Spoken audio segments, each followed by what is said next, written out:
Barron Trump stayed silent for years until Jasmine Crockett dropped his name on live TV and forced him to face a truth even his own family never warned him about. They were only 12 minutes into the segment when it happened. The studio lights were sharp. The energy was tense but routine. Just another round table on Capitol View. The kind of Sunday morning political show that people watched half distracted while brewing coffee or folding laundry. Representative Jasmine Crockett, dressed in a deep navy suit, sat poised between two familiar pundits. Across from her sat Victor Levinson, an ex-lobbyist turned political commentator with a habit of interrupting everyone mid-sentence. They were talking about ethics, specifically about investigations that had been quietly ramping up behind the scenes campaign, finance irregularities, conflicts of interest, hush money allegations.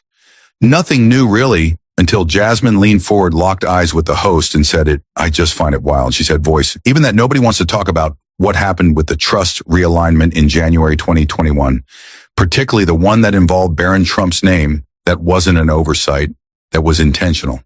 The table fell dead silent. The host, a seasoned anchor named Deirdre Collins, blinked hard and cleared her throat like she was trying to swallow a rock. Victor smirked, assuming Crockett had slipped, but she didn't flinch. She sat there calmly, like she'd been waiting to say it for months. Deirdre tried to pivot, Congresswoman, just to clarify. Are you alleging that Barron Trump was involved in a financial transfer at the end of the Trump presidency? I'm saying there's a paper trail with his name on it, and we ought to stop pretending it doesn't exist. The control room cut to commercial faster than anyone could react. But it was too late. Within 5 minutes. Clips were online, the full quote. The face reactions, the stammer from Deirdre, the smirk from Victor, Twitter, Instagram, TikTok. Everyone was posting their own version of the moment. Hashtags were already taking off before the segment returned from break. Inside the control room, a junior producer whispered, "This one's gonna blow." And it did. There hadn't been a live TV moment that unpredictable since Katie Couric caught a senator lying about Afghanistan troop numbers back in 2011. But even then, it hadn't touched a former president's child, especially not one who had barely spoken in public in his life. Phones started ringing. Journalists texted each other in all caps on a cable news panel in Austin. A political analyst actually removed her earpiece mid-show and asked if someone could confirm whether the claim had legs. No one could, but the damage had already been done back on set during the next segment. Jasmine didn't walk it back. She doubled down. I'm not attacking a child. She said, I'm pointing out how power protects itself. If Barron Trump's name was used in that realignment, then let's talk about it. Let's stop pretending some people are too sacred to question. Victor shook his head. You're politicizing a kid. I'm politicizing documents. She snapped back. If a name is used in a trust structure to protect wealth from scrutiny, that's not off limits. That's a red flag. The host ended the discussion early. No one clapped. No one laughed. It wasn't that kind of moment. Backstage, a junior intern held a phone up and whispered to another staffer. Barron's name is trending everywhere. But what no one knew yet was how close that name drop came to the one person who wanted nothing to do with any of this. The clip lasted just under 40 seconds, but it didn't matter. The damage was instant, and it all came down to 12 carefully chosen words. Let's stop pretending some people are too sacred to question, but to understand how those words shook so many people, especially the Trump family. We need to rewind just a bit. A week before the show, Jasmine Crockett had been forwarded a confidential file. It came from a staffer on the House Oversight Committee. No names, no explanations, just a scanned document stamped with the date. January 12, 2021, the file included paperwork from a blind trust adjustment that had taken place in the final 8 days of Trump's presidency in the section detailing beneficiary names. There was something unexpected. One of the custodial structures listed the name Barron William Trump Crockett. A former civil rights attorney had seen hundreds of financial records. This one wasn't standard. Barron's inclusion wasn't just unusual, it was strategic, the kind of name you'd insert when trying to transfer holdings, quietly banking on the public's assumption that the youngest Trump had always been off limits. She sat on the document for days, debated what to do with it, brought it up with her chief of staff, a no-nonsense woman named Patrice Lattimore. You bring that up on air, Patrice warned, and they'll call you a monster. They'll say you're dragging a kid into politics. Jasmine had stared at her screen fingers. Steeple, he's 20 now.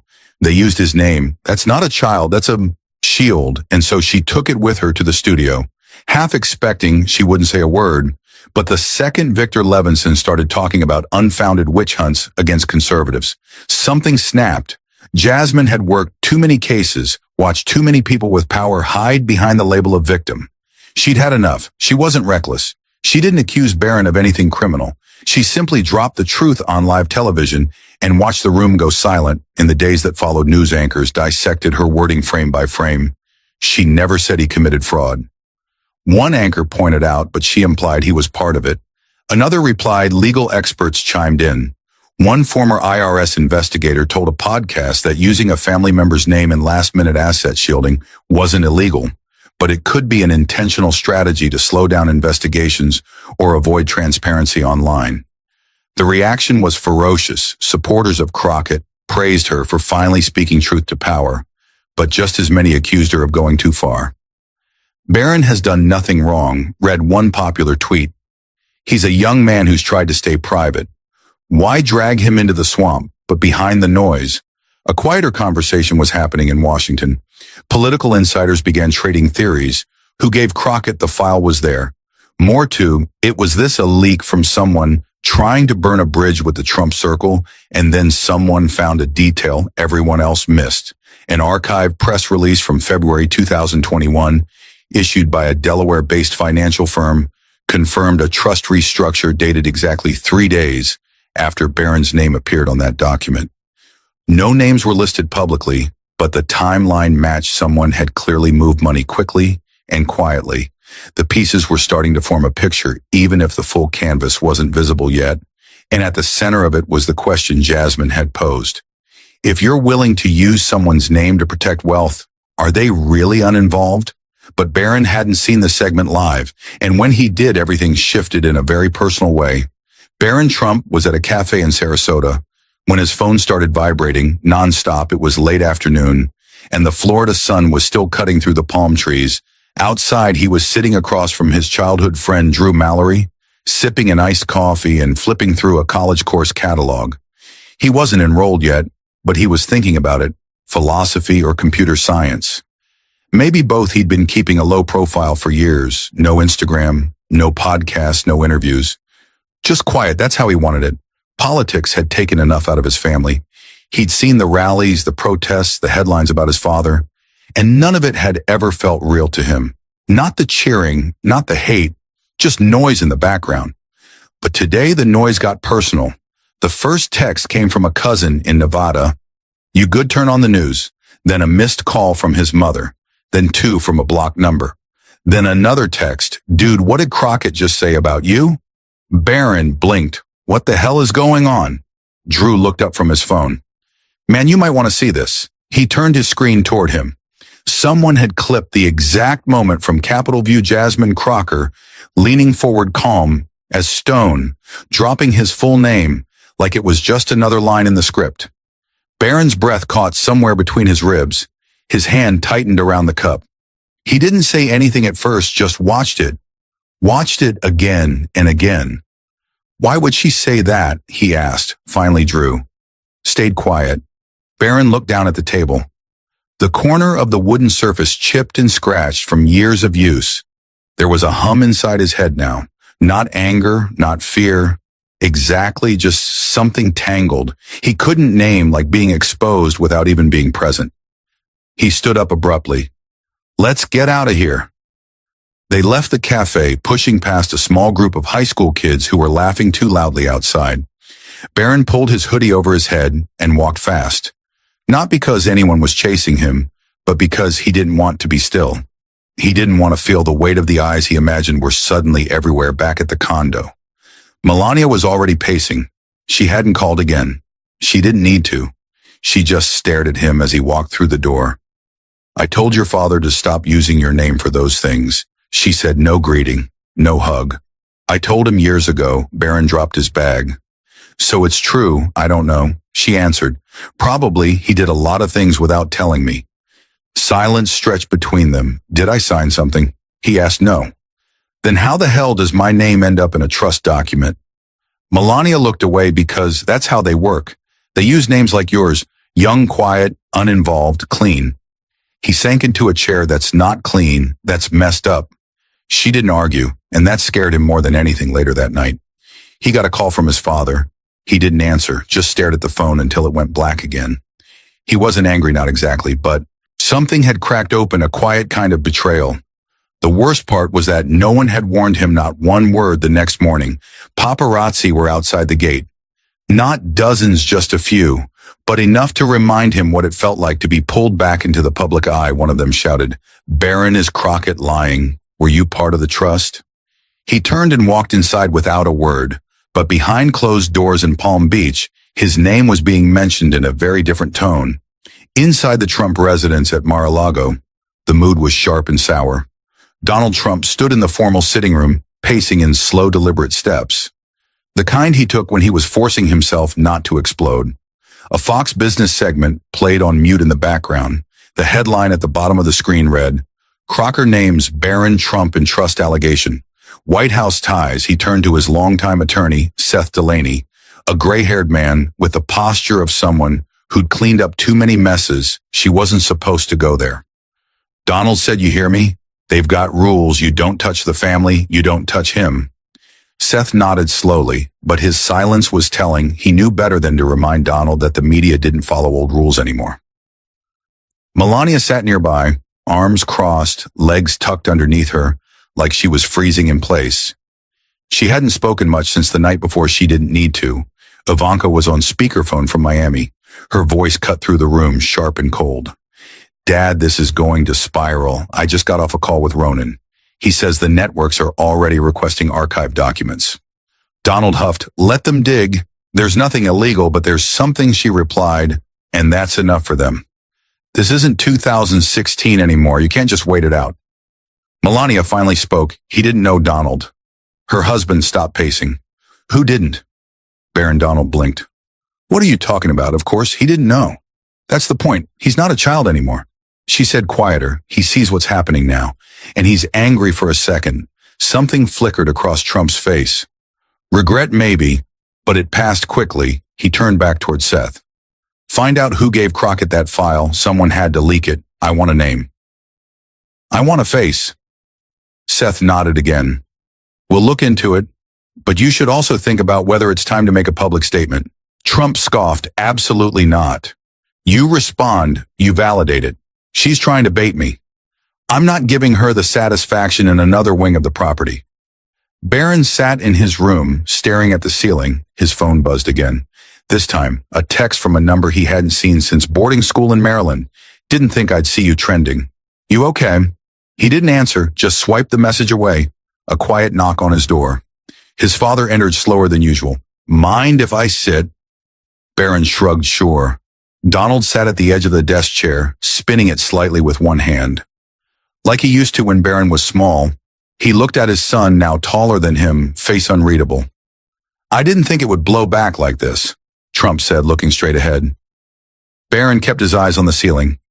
"Why use my name? You weren't involved in anything. It was paperwork.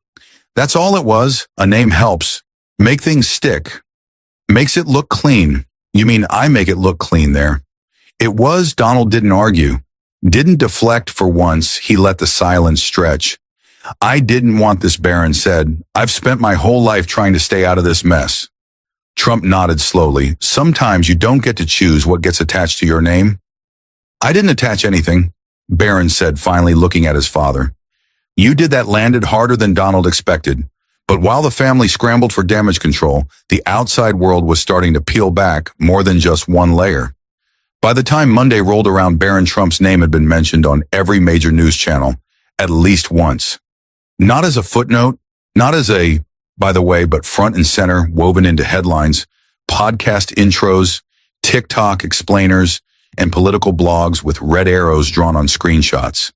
CNN ran a split screen showing Jasmine Crockett's live moment side by side with a silent photo of Barron walking through an airport. MSNBC had a panel arguing whether the mention was justified or reckless on Fox. The tone was angrier, calling the whole thing a targeted smear against an innocent young man. It didn't matter that the full facts weren't out yet. The internet wasn't waiting for confirmation. It rarely does. Clips of Crockett's statement racked up over 20 million views in the first 24 hours. Someone edited it into a dramatic montage with violin music. Another turned it into a meme. Jasmine at the table. Barron's face photoshopped onto an explosion in the background. The internet doesn't do, nuance hashtags took off. So Barron trust Crockett files, too sacred to question. Even poor Barron started trending, mostly from people defending him. But it didn't stop the speculation. A Reddit thread claiming to have inside info from a former White House staffer racked up 15,000 comments. It included grainy screenshots of alleged financial documents, most of them doctored. But again, truth didn't matter. The audience had already made up its mind. Some believed Barron was a puppet in his father's scheme. Others thought the whole thing was a deep state setup to damage Trump before the next election cycle. Then came the live streams. YouTubers and political commentators hosted hours-long panels with names like the Secret Trump Trust. What we know, and Barron speaks, one guy in Portland claimed to have leaked emails from Deutsche Bank, but couldn't produce a single document still. 200,000 people watched him talk about it. Even journalists who had ignored Barron for years were now scouring public records for anything: a signature, a college application, a property listing, privacy. Once a given for the youngest Trump was gone in less than 48 hours. Meanwhile in Miami, Jasmine Crockett's team was overwhelmed. They hadn't expected this much fallout. Hate mail flooded their inbox, but so did praise. Dozens of voters from across the country sent messages thanking her for saying what others were too scared to.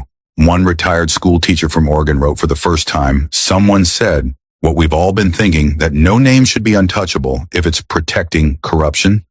Crockett's press secretary begged her to issue a clarifying statement, something that would ease the heat and shift focus. But Jasmine wasn't interested in backpedaling. I didn't accuse anyone, she told her team. I exposed a detail. If it wasn't true, they'd sue me already. The truth was, she was right. Despite the media chaos, the Trump legal team hadn't sent any official cease and desist letters, no threats of litigation, just silence. And that silence to many was louder than words. But the internet wasn't just talking. It was digging. A well-known political blogger based in Phoenix, someone who had broken 2 campaign finance stories in the last year, posted a thread that night hinting that he had found something in Delaware's public records. He didn't say what, not yet. Just a few cryptic posts, a timestamp, a trust registration number, and a screenshot of a file number that matched the one Crockett referenced in her notes. Suddenly, people weren't just reacting anymore. They were investigating. But the next move wasn't going to come from the media or from Crockett or even from Trump. It came from someone no one expected. Barron himself, miles away from the storm circling Capitol Hill, and Mar-a-Lago in a modest apartment above a liquor store in Phoenix. A man named Curtis Rojas sat hunched over 2 monitors. His apartment was cluttered open. Legal pads, takeout containers, a rusted ceiling fan slicing the air above him. Curtis wasn't a journalist in the traditional sense. No degree, no desk at a news outlet. But he'd been right too many times to be ignored. 2 years earlier, Curtis had exposed a secret PAC funneling foreign money into a midterm campaign. The story got buried under flashier headlines, but those who paid attention remembered, especially the ones watching the money. He hadn't planned on looking into the Trump family again. But when Crockett said Barron's name on live TV, something in him clicked. He remembered seeing that name in a digital record months ago. A brief trust registration logged under Delaware's public access portal. Back then it didn't mean anything. Now it might mean everything. He pulled up the portal again, typing slowly, Trump Trust 2021. Nothing. He tried another angle. Trump, still nothing. Then he remembered something an accountant once told him, over a beer when people want to hide wealth. They don't use obvious names. They use initials, shell firms, and third-party custodians. So Curtis searched for every trust registered between January 6th and January 15th of 2021 in the state of Delaware. 57 results. He scrolled through them, slowly matching addresses, cross-checking LLC managers. Then he found a trust registered under the name BW Legacy, holdings filed January 12th, 2021. Custodial designation, minor adult beneficiary mailing address, listed a P.O. box tied to an accounting firm in Palm Beach. And at the bottom of the scanned document in faint black ink was a signature he'd seen before on a White House visitor's log, Emma Yonovitz, Trump's longtime family tax lawyer. Curtis leaned back in his chair. He didn't jump to conclusions, he made copies pulled linked, documents dug through public LLC records. The deeper he went, the more it became clear this wasn't a one-time registration. It was part of a multi-step structure shell companies in Wyoming and South Dakota, all pointing back to the same financial web. The name Barron William Trump didn't appear again in full, but his initials did, BWT, listed under a section titled Deferred Beneficiary Designations. Curtis knew what that meant. It didn't mean Barron was managing anything, but it did mean someone was planning for him to benefit from it. Eventually, that made Crockett's comment more than speculation. Now came the hardest part going public he could post. The files, but trolls would tear them apart, or worse, they'd dig into him, call him a liar, or try to spin it as a political hit job. He paced the room, heart-rattling. Finally, he posted one document, just one, with a simple caption. Why was this trust listing, BWT as a beneficiary, created 3 days before the end of the Trump presidency? And why has no one asked? The tweet caught fire. People started piecing it together. BWT, January 12th, Trump tax lawyer, Palm Beach. It was enough to reignite the whole conversation. Curtis got a DM within 20 minutes from a freelance reporter in Jacksonville. "Are you sure that's who you think it is?" He replied, "Yes, but I'm not the one who needs to explain it." They are back in Sarasota. Barron saw the tweet while scrolling in bed. He read it 3 times, no denials from his family, no explanations from any lawyer, just silence. He sat there staring at the screen. For once, the questions weren't being asked about him. They were being asked around him, and the pressure to answer was closing in fast. But instead of staying silent, Barron made a decision that would flip the narrative again. Barron hadn't posted anything publicly in years, not since a forgotten SoundCloud account from high school. And even then, it was just music, no voice, no face. He preferred the background. That was the agreement, unspoken but firm. Stay low, don't react, and the world would forget he existed. But this wasn't just noise anymore. His name was everywhere, chopped into memes, dissected by analysts, shouted across networks. The trust, the initials, the signatures, even his middle name had become ammunition. He wasn't built for this, not in the way his father was, not in the way Ivanka had trained herself to be. He wasn't a strategist. He was just a kid who'd been dragged into a world he'd actively avoided. Late Tuesday night, in a group chat with a few people he trusted, Barron finally said it. "I think I want to say something." One friend replied instantly, like, "Public another, bro. Careful, that'll just make it worse," but it didn't feel worse than silence. It felt like drowning. He opened his notes app and started typing, deleted it, tried again, then again, nothing sounded right. Everything came off defensive or stiff, but he couldn't shake the pressure building in his chest. It was like the longer he waited, the more his silence was being interpreted for him. So instead of a statement, he reached out privately to someone who'd always treated him like a person, not a name, not a Trump. Her name was Leah Quinton. She had sat next to him for 2 semesters at Columbia Prep. Now she ran a modest but growing independent news channel on YouTube, mostly social commentary and mental health discussions. Nothing flashy. He messaged her late that night. "Not sure you'll want to touch this, but I'd rather speak to someone real than be chewed up by CNN." She replied within minutes. "You sure?" "Yeah." The next afternoon, Leah flew to Sarasota. They didn't film, they didn't mic up. She brought a handheld recorder, no lights, no makeup team. Just 2 chairs in a quiet room with the blinds half closed. Barron didn't want the world to see his face, but he wanted them to hear his voice. The recording ran just under 15 minutes. Most of it was slow, unsure, measured. Barron never denied that the trust existed, but he also didn't pretend to understand it fully. "I never signed anything.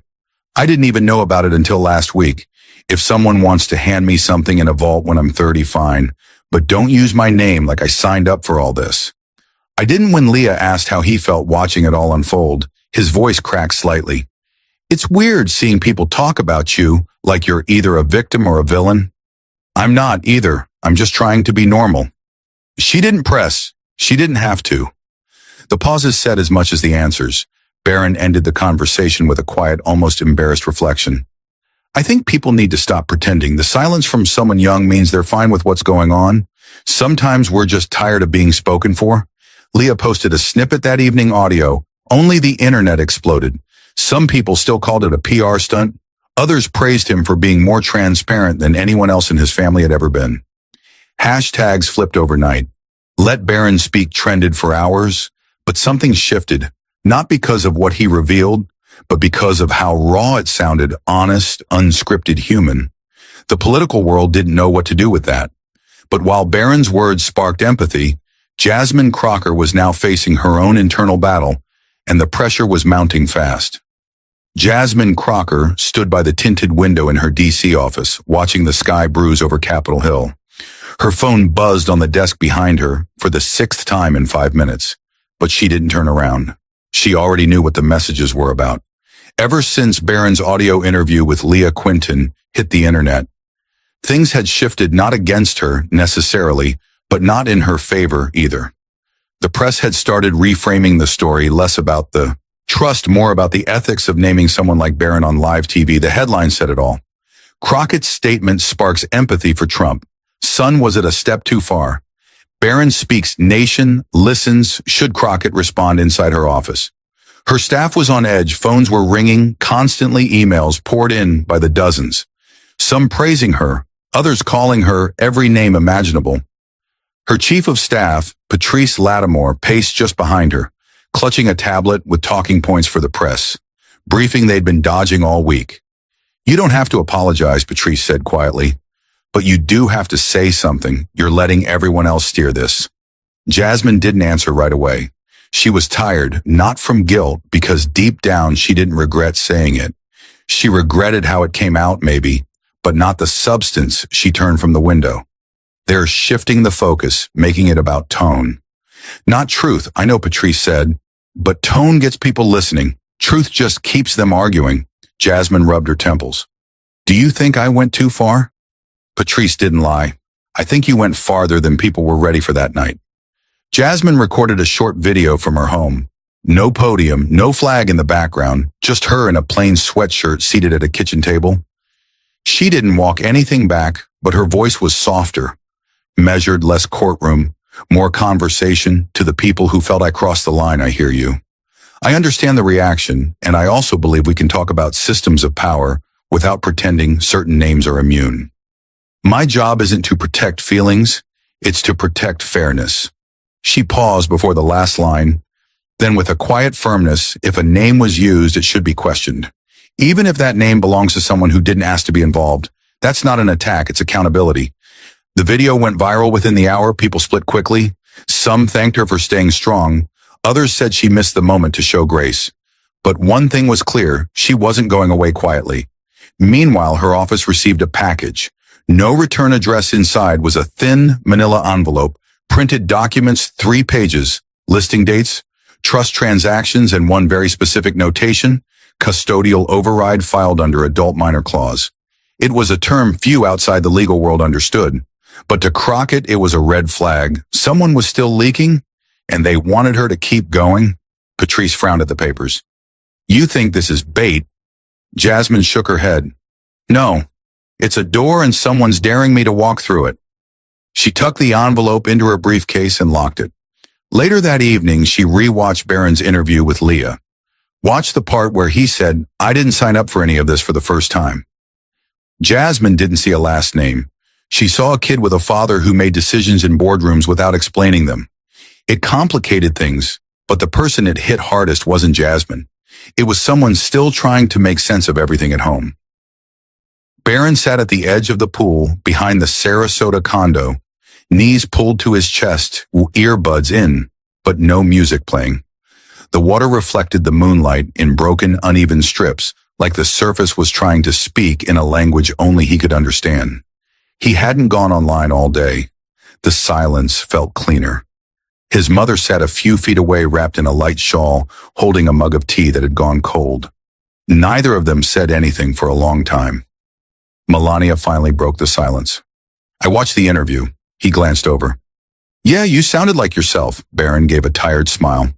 That's good. I wasn't trying to sound like anyone else. She hesitated. Do you want to know what your father said about it? He shrugged. Not really. Melania sipped the tea anyway. He said you were careful